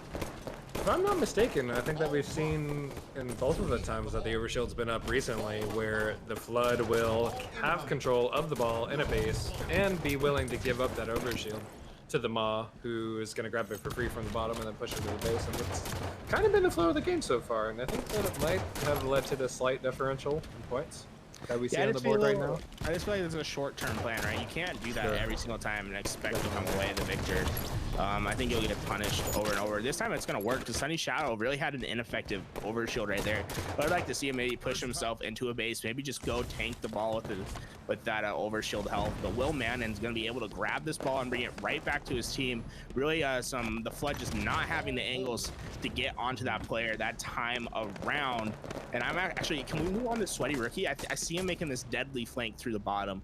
And I think he's just waiting for some pressure. I like how he's just not lifting right away. He's waiting for Thumb to create some pressure. But he's gonna lift, and he's gonna get a double kill. Calling it. This is great by Sweaty Rookie. Yeah, there's the first. Really good job by the ball getting away though. Got away early. But can he stay away? Sweaty Rookie on the chase. He does get all the way away. Great rotation from Will Mannon. That was. And then he jumps it down. I guess he didn't feel as if he needed to play it right there. I think his team is in the base. I think that he feels comfortable. Yeah. I think he feels comfortable that way. I don't think the reality really favors him. I think that you're right. I think that you're right. I think they just went 3 down. And, because you can have control of a base but not have control of the sight lines, and I think that was the case right there, where they're all gathered up, they let players push in for free, and it's going to cost some time. Like this is they could have had a lead, had ball replayed, played heavily for that overshield, gotten the next one, and then maybe extended out their lead. But instead they're going to have to play really scrappy towards the middle, and now they're down in the yeah, Devs was able to get that. Absolutely critical. Overshield gets melted by those nades, but at least the other team didn't grab it this time. That was the first overshield I think they grabbed. And honestly, this overshield that he grabbed was more effective than the one Sunny Shadow had last life, if I do say so myself. Yeah, we got them alive down there for sure, but ball is still there we go. Still gonna be top mid there. Both teams pretty even. I think we see a distinct difference in the speed of play in this match before the last ones. I think that's a little bit of difference between like the D1, D2 matchups, right? Yeah, absolutely. I think these D1 players they're heavily playing their numbers, which is something that we didn't really see too often in Division 2, especially. Did we see an oddball? I think we did, right? We did. We saw Echelon oddball earlier. Yeah, and I think that's why it's so hard to remember, because there wasn't any real notable like numbers play. It was all just kind of a blur, if I have to be honest. But Sunny Shadow able to get the back smack and grab that ball out. Unfortunately, that ball is going to be stuck in the mid once again. But really, man, it's back and forth between these teams, and it's not as if they're just only getting 10 seconds at a time. It's both teams just picking up their big chunk, and the other team fighting for their big chunk. And that's the kind of oddball I like. We see players like really find their positioning, they find their hold, and then we have to see the other team break in. Both teams have done a little bit of column A and a little bit of column B thus far in the match. Yeah, really close game so far. Time ticking down. Actually coming down to the 4-minute mark. It's not every day that you get to see a Fisher oddball start to dwindle down quite like it is, but when the time starts moving down closer and closer to that 0-0 mark, this is going to get really exciting. Absolutely. I'm not sure that we're going to see it. Real good control by Sunny Shadow right now. Strong perimeter around him too. Yeah, Sweaty Rookie is going to be competing with Nikolai right there to find those kills. That ball is in that play spot. I think that's a super underrated play spot that we saw. I think Sunny Shadow was the player with the ball. underneath the basement where you lock off the lane from the tac mag where they have to come all the way into the basement to find you, and you also lock down most of the plat angles. And I think it's a great way to milk out 15-20 seconds at a time, and when you're nearing the end of the game, those 15 to 20 seconds can really buy you the breathing room that's needed. And Ladder Critical just gonna tank with this overshield, just grab as much ball time as possible. I love this. Really nice. He's really good play for the milk, and his teammates are rewarding him with slays across the map, and that's going to build them a lead that I think is going to be insurmountable towards the end of this game, as Lad Critical and Beastish are going to be taking this game 1, unless this player at the window can make a massive play. If it was a sticky, it could have been massive, and Nikolai's going to be taken out. Just 4 seconds. Honestly, like, they can still come back, right? Obviously, they get a couple of slays right here. But in my opinion, Beastish, don't pick up the ball. Oh no. Oh, okay, and that's a forfeit. Was that a ball glitch that we just saw? That was a ball glitch, yeah. Oh no. Oh, that's a way to throw away your game. We'll have to confer with the players to make sure they weren't weak, but I'm pretty sure that was a ball glitch. I guess I'll have to finish watching this game happen. I mean, hopefully we see the flood, take it anyway. Yeah, maybe they take it anyway. That'd be great. That would be great.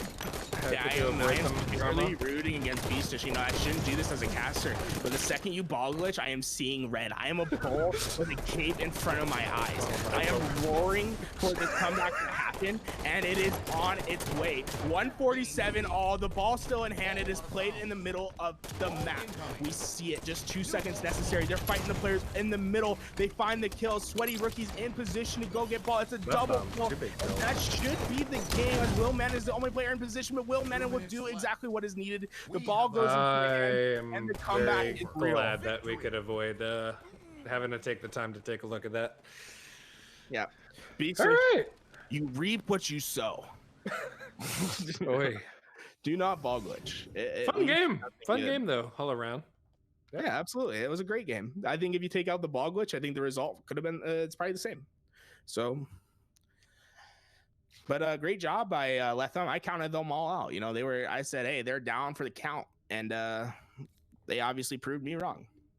Yeah, no, definitely a strong play by the captain over there, Mr. Depps. Highest damage in the game, 3,400 damage. The only player in the lobby to break 3,000. Actually shooting nearly robot numbers. Highest accuracy in the game. Pushing 60% with Sweaty Rookie right behind him as well. Top KDA in the game. Good statistical performance by those two gentlemen. Left thumb. Good job grabbing the ball, moving around. We saw a good bit of that from him and Nikolai. Good all-around performance by this team for sure. Yeah, I was gonna say. You know what's really funny? We saw that ball glitch happen from Beastish. Look at his oddball time. What, did he have 1 second or something? He had 1 second. Yeah. What a D move, man. You're really just costing the team. You know, get 1 second of unfortunate, ball time. Man. 1 second of ball time literally secures your defeat. How does that make you feel? Like, that's so crazy. It's all good. Let's move on. Game 2, man. Start talking about Eden Slayer. I know. Harbor these feelings. Add him to the ball glitch miss and move on. Yeah, Riskier joined for a second, then it was like, this is not my game I'm supposed to be. I'll put it on invite only, guys. So we do not have those issues running forward. But man, what a series of events, huh? Just I feel like we've been on a journey together, guys. Just absolutely incredible. Oh, let's get into it. Game 2, Eden Slayer. Sniper going to be playing a huge impact into this game. We'll see where they opt to play it. Honestly, as this game has evolved, I've really liked taking that sniper right off rip from blue team, rotating it right into the turbine, having advanced timing, get the overshield, then push that sniper all the way to red nest to find complementary angles on top cat and blue cat. I don't think that's going to happen, but hey, you know, if anyone's listening, you want to improve your Eden Slayer gameplay, I think that's it, because that blue base, you should be fast enough to always get the overshield along with a sniper rifle in your hand, and then you can use that to really create some advantages.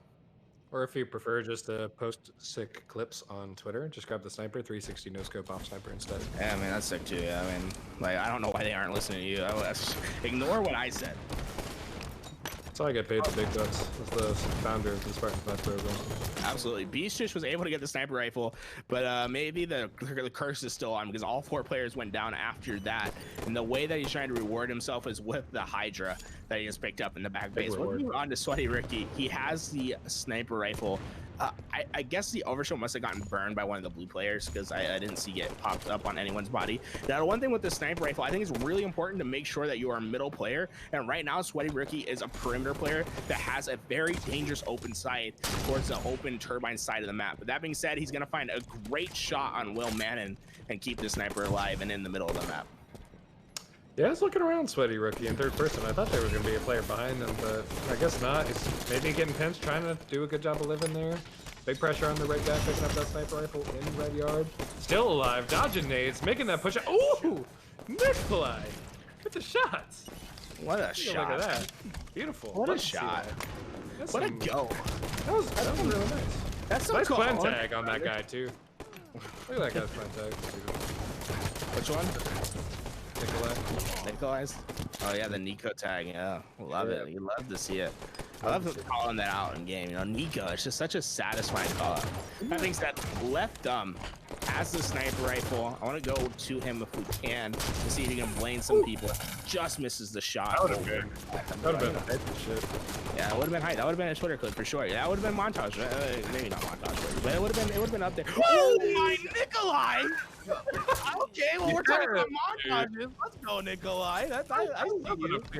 We gotta pay attention to him at that 9-minute mark. Yeah, we gotta get him, man. Yeah, that's good. Real nice stuff. Oh, Overshield gonna be playing an impact right here. It should be up within the next 10 seconds, and Beastish is already trying to get in there with that LR. He's gonna take down Depths, but the trade is going to come out. And Overshield went to Sweaty Ricky, so we can move on to Sweaty, see what he's doing. And what he's doing is he's taking a new combo to the face, but he should get this kill up. Crazy. Oh my god, this is like a war zone on his face, bro. That was nuts. That was triple kill from left thumb. Huge. Sorry that we missed it left. That was cool. Yeah, definitely. Shout out afterwards though. Big damage from him too. Oh my ninja! Let's go! Left thumb, gassing you up! Yeah, if he didn't hit the record button, he probably would have stayed alive because that barrel apparently took him down. Wow. Oh man, I love to see a good ninja in the evening, man. It really gets me off right. You know, it makes me feel comfortable when I go to bed. You know, I always feel like I get my best night's sleep after witnessing just an absolutely dope ninja. I understand too. It's like the ninja, like the act of ninjing someone. It's just caressing me in my sleep, and we saw it with the outlines, but Tef's went for his own ninja at bottom red SMG. That one didn't go quite as well. Let's see, I'm switching through here, just trying to get a handle on what's going on in this game. Oh well, there's a lot going on right now. Oh, sniper rifle in the hands of Depths. Let's just go over there. Yeah, I think he has just about a pull. And ooh. Depths taking damage from left and right, trying to Dipsy Doozle his way alive. He has a player at the red nest. He's trying to land the critical shot, and he does just that right into the toe of Sunny Shadow, and that's going to buy him some critical time.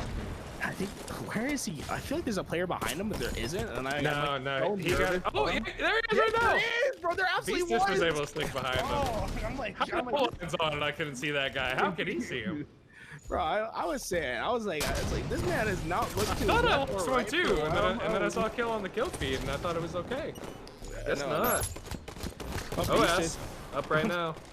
Well, Beasters will get 5. Sweaty Rookie still in position for it. That overshield, he is not going to be able to get it. Sunny Shadow gets it, but Sweaty Rookie with the nuke combo, he's going to be able to take down Sunny Shadow. Unfortunately, not on stream, but hey, guys. I love some classic overshield gameplay. Depths still has a sniper rifle. We'll move back to him.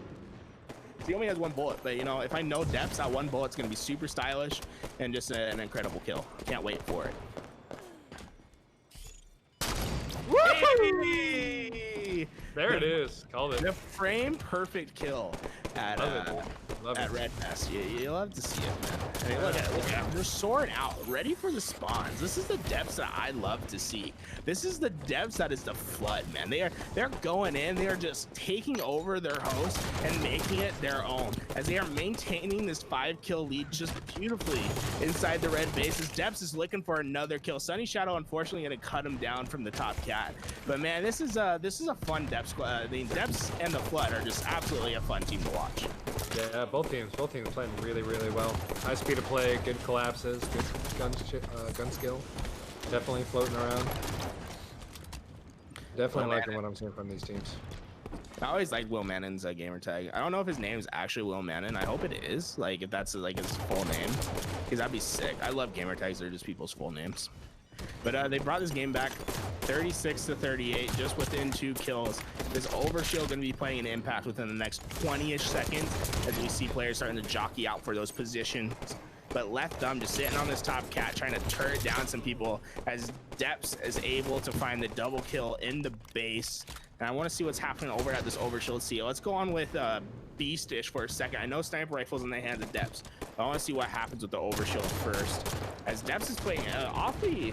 Is that Depps that's over there above? Yeah. Yep. No, that's Left Thumb. Yep, you got it. Yeah. Above. Yeah. Yeah. Woo! Oh, big shot there by Depps. Hit on the sniper rifle because that was a critical I thought shot. we were. I'm watching right now. You guys are missing out. No, I was missing out. Yeah, that's my fault. That's my fault. I take it, guys. I take responsibility. But we're back with it, and now he's gonna choke because the casters are watching him. It's just oh, I mean, did you see that shot into the window? That's not peak Depths, man. I know Depths. That's not a shot he's happy This with. team's up by 5. He has 2 more shots. Yeah, only 3 kills. Yeah, chilling's a word for it. As I want to see Depths hit another Big no scope. Last shot in the gun. Yeah, let's see it, man. Let's go into Depths. Let's see this last shot. He's gonna do it. 360 no scope. If he does, if he goes $5 to anyone in the stream where he 360 no scopes, YY's for the win. I want to see it. Oh, come on. What if he 2-1? What if he 49-46? Yeah, it's coming back, man. Oh, this is this is down. Oh no, lag critical. Oh, Nikolai gets T-scoped. Not able to make it out. Oh my god, I cannot believe they're choking this away. Oh, that's crazy. There's a player in the blue door. Yo, why did he just push it? He throws eights. Lag critical's weak in the bottom mid. Oh, Sweaty Rookie, ice in his veins. Another 50-49 Slayer game 2 on stream. On stream, man. You love to see it. You love to see it. Definitely. Another great game there. Ice in the veins. Go up 2-0 in the series. Oh, no. Game-winning kill. Most kills on his team. Most now, damage. we would never have let you guys let that choke down if you guys would have choked that game. 2 triple kills. Sweaty Rookie and Left Thumb, both with their own triples. Love to see it. The game saver from Sunny Shadow, but was it really a game saver? I'm not sure. But yeah, let's take a look at these stats. 15, 12, 12, and 11. Love to see it. High damage output from Sweaty Rookie.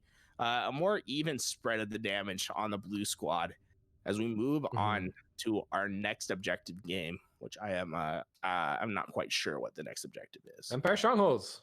Empire Strongholds. How could I forget, man? How could I forget? Fair question. Oh, let's go on to it. It looks like Bowman is going to need a second. So we have an opportunity here to talk about some keys to success in Empire Strongholds. Yeah, kill Spartans, cap Strongholds. You're not wrong. Big Chad plays, you know? Big Chad plays. Yeah. Empire Strongholds. It's another Strongholds map with 2 power-ups on it, a camo and an overshield. So we're going to have to see the teams handle both of those power-ups every 2 minutes, in addition to thinking about the Strongholds, thinking about their rotations. What was that? What do you prioritize in this situation? Do you prioritize your camos or your overshields? I mean, honestly, I think that the honest answer is whatever our team is closer to and we have a better opportunity to get. It's such if we're in an even situation. Controversy, man. You know me, I like to play it diplomatic, but I have a lot more fun playing with a camouflage, and it depends on if you have an eagle eye guy on your team that could look for that camouflage guy. Lane, not fun to play with. Camouflage is the only way to go. We're stirring up some controversy on Empire Strongholds. That being said, you are lame. Nobody can deny the value that the overshield provides in capturing hills. That's like true. Being able to grab that overshield and run into pit, like knowing that camo is grabbed, or if it got burned, like it's tough to get to that camo without it being burned. I think the entry it's definitely useful. It allows is just absolutely incredible. I think it's underrated, to be honest. I think people are fast. Okay, well, we see a 4-man push for them. I think that they like to play the camo. And then we saw a 3-man push from the other side. That's going to be spelling great news for Nikolai. They get the camouflage for free. And I think they no, so Overshield did go to Sunny Shadow, but Nikolai should just get the he animated him. Oh no. Overshield and Pit! Oh, gave him a little bit of the beat down. Put his neck. Oh my lord.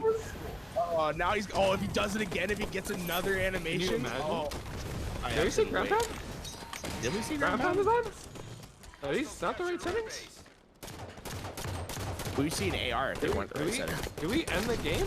There's no extended mags either. I don't think we saw ground pound. Okay, well, we should definitely end the game. Lame. That's probably why they pushed. Why are we seeing ground pounds though? I don't see the extended mags either. Is this glitch? Yeah, I put it on the NHL settings. I don't know why it's you know. Very strange. I don't know what just happened. Even if it defaulted to Stronghold's HCS, I don't know why there was ground pounds. Let's see here. It doesn't change the matter of fact that assassination was very sick. So like later we're gonna post that, I'm sure, on Twitter, and then just not say that we didn't play that game through. But I don't know. Because that clip is like 10 seconds long, it's gonna be sick, and it's okay. Yeah. And did you verify in the settings that ground pound is off? Yeah. I don't know. It was weird. I mean, even if it was on HCS settings. Well, why off did it say Empire HCS? Like it says Empire HCS, but it was on Empire NHL. Like I don't know. I mean, there's no power weapons on it. It's fine.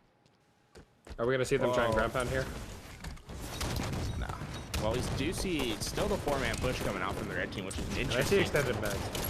Yeah, we're fine. Sunny Shadow has the overshield, but 4 players gonna go down for red team. This is why you don't send 4 people to one side, right? I think it's not worth the benefit of getting camouflage to send 4 people one way. As a trip cap is gonna be an early order. If we can move on to Sunny Shadow, he has his overshield and he's playing entry point. Well, I mean, I said that his ladder critical just takes care of it for himself, but he's gonna go outside. He should have players right in his face.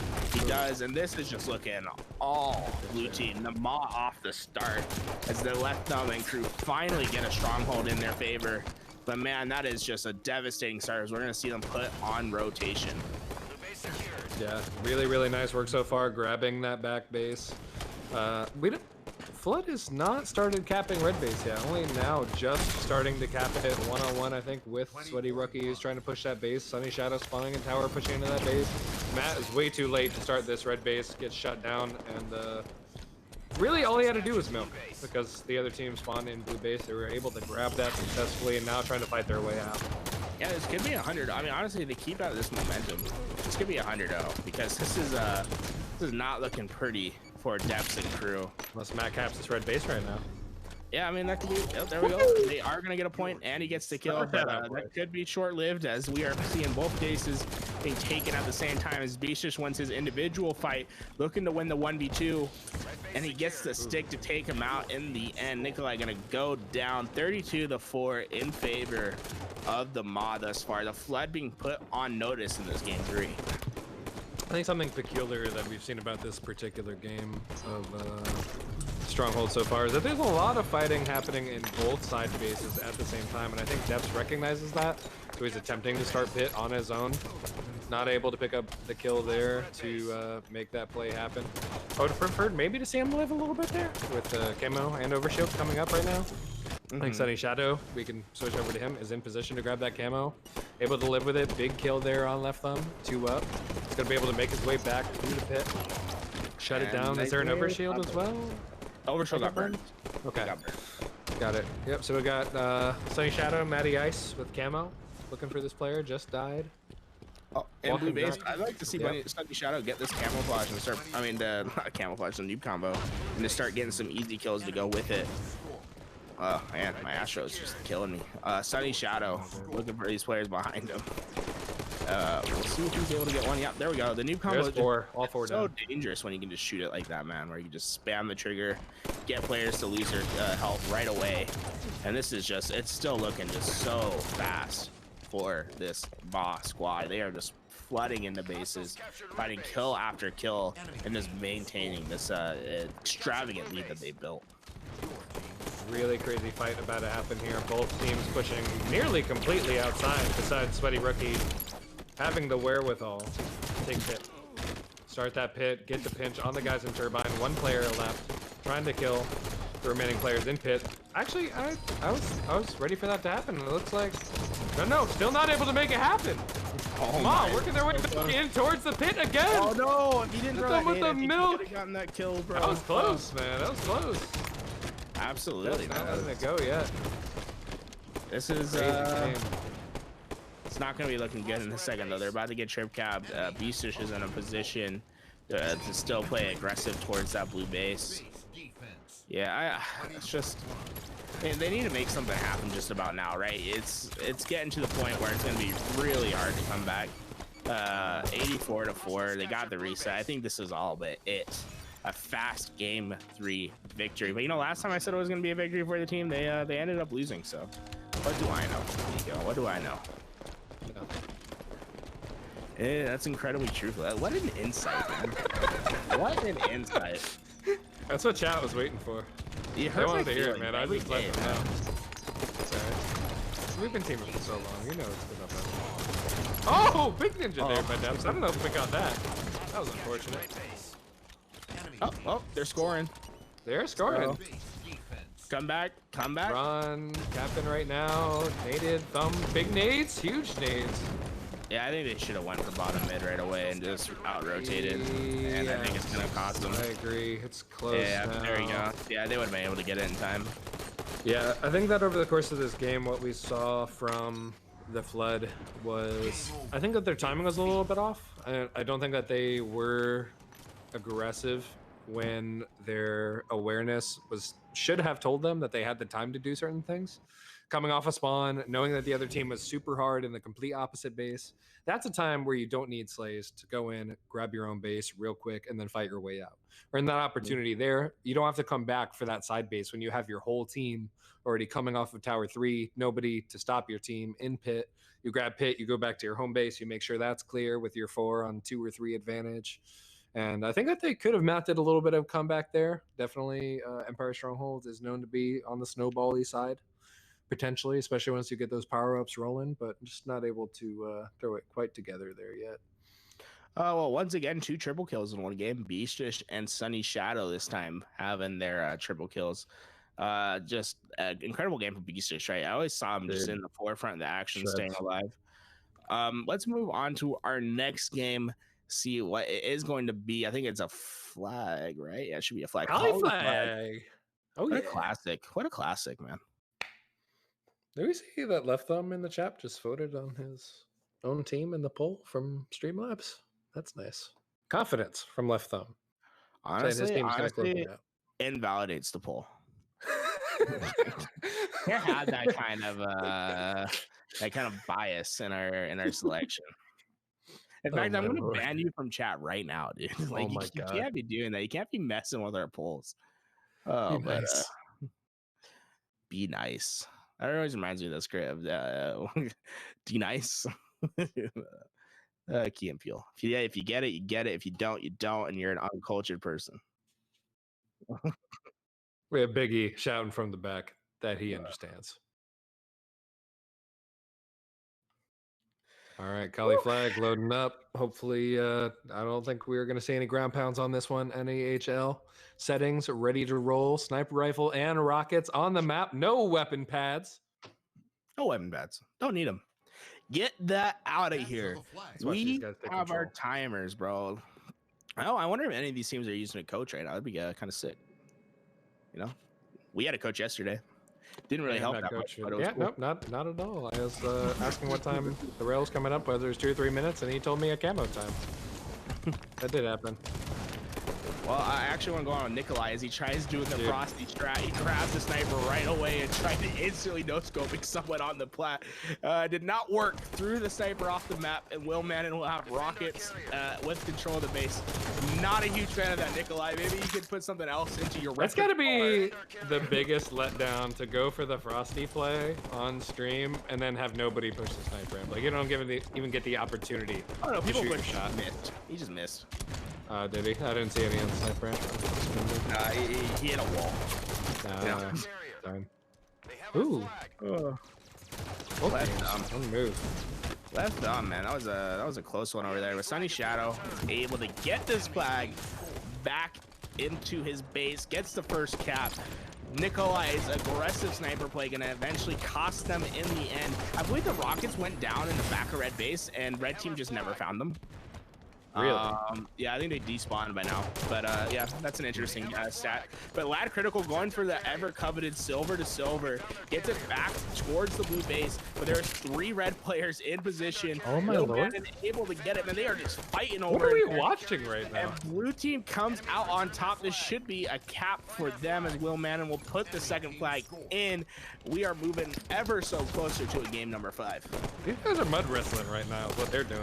I've seen both flags be pulled 2 or 3 times already across at the same time, and the Maw on the proper side of those exchanges.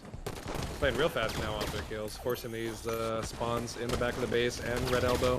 Will Mannon just aware of that, able to get away from the elbow. Big slays coming down on that red elbow, pulling the flag towards snipe side. Matt on blue bridge, able to go top cat, try and get coverage on this flag. A little 2-2 situation near this flag right now. This is another crazy situation in this very busy game so far.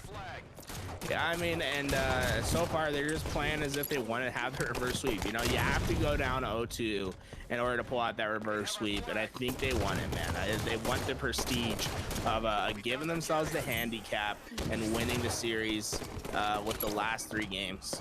That being said, I think Rockets should be up. I don't think I saw anyone pick them up. Oh, so maybe check. You are correct. They have not been grabbed yet. They're still up there.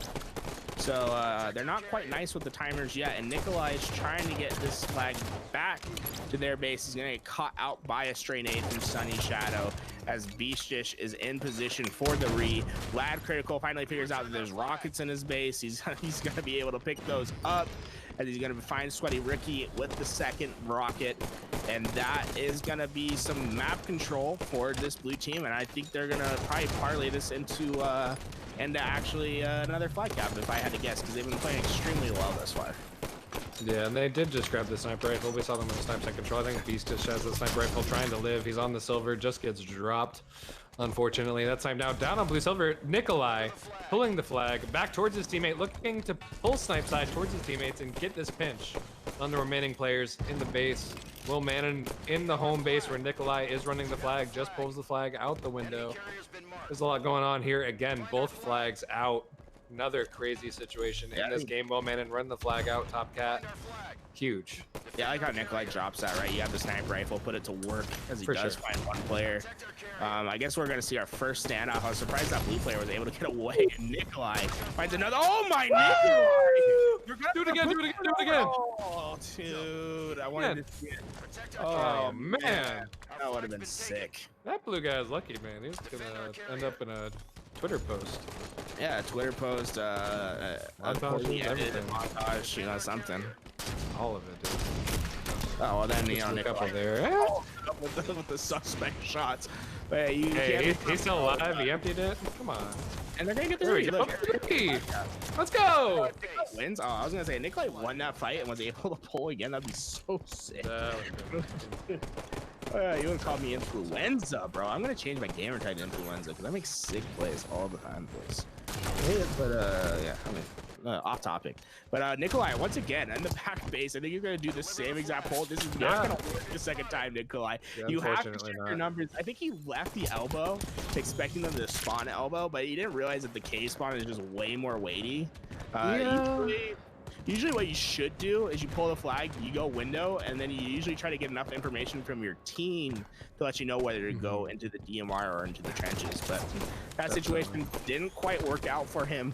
But 2-1, nonetheless, the comeback's still possible for Depths and Left Thumb. But they need to start playing as a team. So far, Nikolai has just gone in and got a lucky cap where he was able to have advanced time behind them, behind everyone. I don't think you're going to be able to do that 3 times in a row. So they need to find some team slays, get some relatively great positioning, and you know, make some work happen. But Lad Critical is in the base, pulling the flag, and he's going for the mid run. He's gonna get silver. Oh, I don't think that flag made it. Oh, it made it. Oh my lord. Oh, get in. Oh, Beastish is there. He's trying to run the Dude. Oh wow. man. Wow. What a run. What a run. Wow, the team play, dude. You'd love to see how it worked. To make it happen. You know, that's they went for a little bit of a gambit in the middle. You know, I like to see it. Definitely. Yeah, dude, that was something else. That was good play. You know, in the comms he's calling out, hey, I'm throwing this up to you, Will, and Will grabbed that, turn around, big run. Josh recognizing that, spun on the elbow, knows Will went down. All he has to do is grab that flag and pull it, and he put his head down, looked the right way, and thrusted backwards, and made it happen. Huge. Game 5 hype, boys. I believe it's really nice. So yeah. Oh, wrong truth.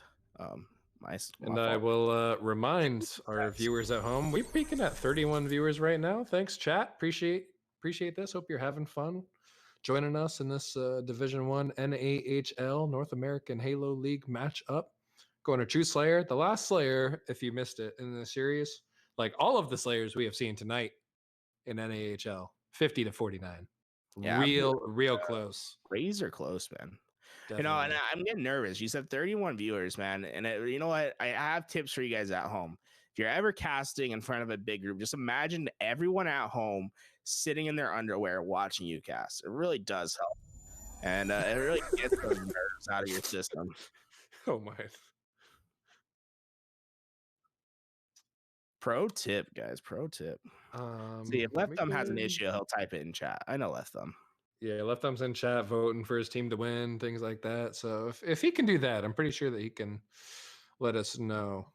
He can type a simple message. Yeah, man. ! Discord. Get involved today. There you go, man. Join that Discord. Have fun. Now, while you're at that Discord, go check out twitter.com at NAHL Halo, I think is the at, and then also at ToolsCast. So you just shout yourself out. Yeah. At ToolsCast. I dig it. I told the stream. No, man, you should. You're working for it. Like it that much. If you enjoy what you're watching right now, the marvelous gameplay that's been provided, tweet at 343 at Tashi. Yo, pick these guys up, get them in the broadcast booth, and then implement Mark's system into HCS. It'd be kind of cool. I'd like to see a draft style league for one season while they're off on the break. It'd be kind of cool. Not gonna lie. Trying to get an idea of what's happening with this camo here. Yeah, I'm trying to figure out where the camo went. So Left Thumb burned it. That's what happened. Okay, got it. And so we're shooting over shield. Figure out what they're trying to do. It's kind of hectic right now. It's like everyone's just fighting over at the T side. No real control to be gained as of yet. But Nikolai, things will settle. Goes down. Let's see. I want to go on with Nikolai as he's making his way to the mid. He's one of these like flanky players where he likes to go find quick angles and get behind players, get easy kills. But that's Nikolai for you. I love players like that where they just like really just try to get behind people and just shoot them in the back like he's doing right now. Except you have to hit the shots, Nikolai. You have to not let another player get behind you while you're doing that. Absolutely. Also essential. 5 to 6 off the start, man. I feel like we're entering the later stages of the cast where we get a little delirious. Like I'm starting to But at least a kill go down in the bottom mid. Left, I'm gonna get traded out over at the Peace Street.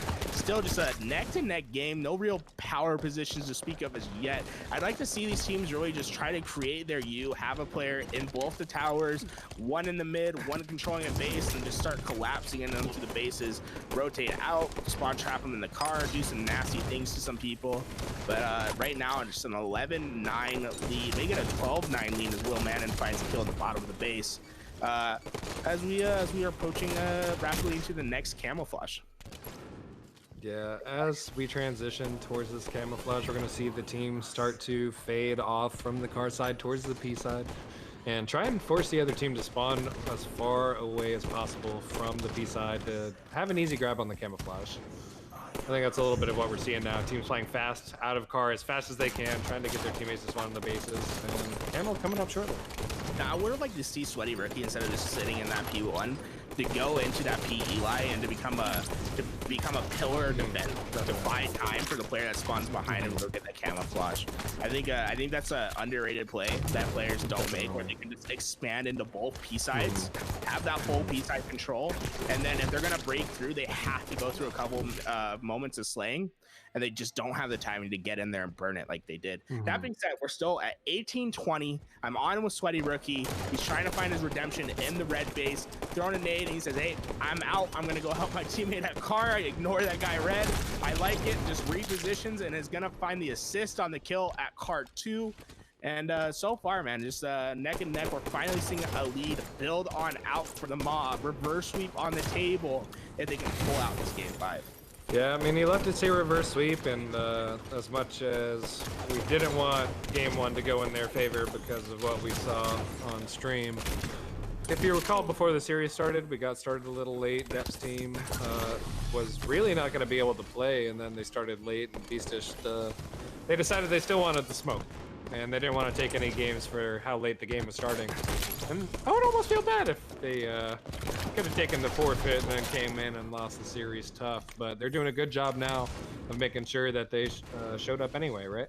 Yeah, they just got 3 players down for the red squad. Really nice. Now they're big shot.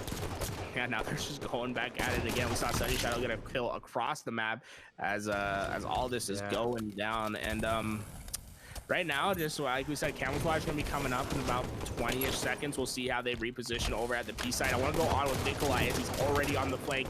Once again, that flanking player, he puts shots into everyone's backs. And that's going to get them 3 kills. Critical play from Nikolai right there.